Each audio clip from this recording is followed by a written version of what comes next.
తెలంగాణలో బక్రీద్ పండుగ సమీపిస్తున్న వేళ బీజేపీ ఎమ్మెల్యే రాజాసింగ్ మరొకసారి వివాదాస్పద వ్యాఖ్యలు చేశారు. బక్రీద్ సందర్భంగా ఒక ఆవు ఎద్దు దూడను బలి చేస్తే ఊరుకునేది లేదని హెచ్చరించారు ఆయన. మరొకవైపు గోమాతను రాష్ట్రమాతగా ప్రకటించడానికి తెలంగాణకు చెందిన 2 మంత్రులు వచ్చే పార్లమెంటు సెషన్లో బిల్ పెట్టారని తెలిపారు ఎమ్మెల్యే రాజాసింగ్.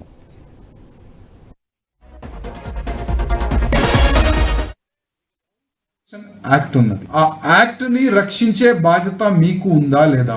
మీకు ఎంత ఉంది కదా, మాకు కూడా అంత ఉంది. జనాలు కూడా అంతే ఉంటది. కానీ దురదృష్టం, ఆ యాక్ట్ కూడా మీరు చూస్తలేరు, చట్టాన్ని మీరు చూస్తలేరు.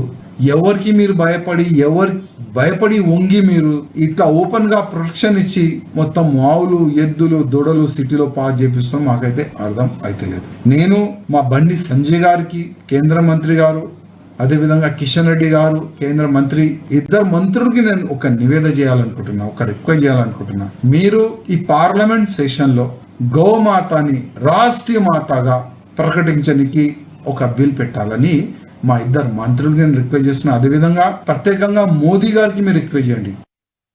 గౌ ప్రొటెక్షన్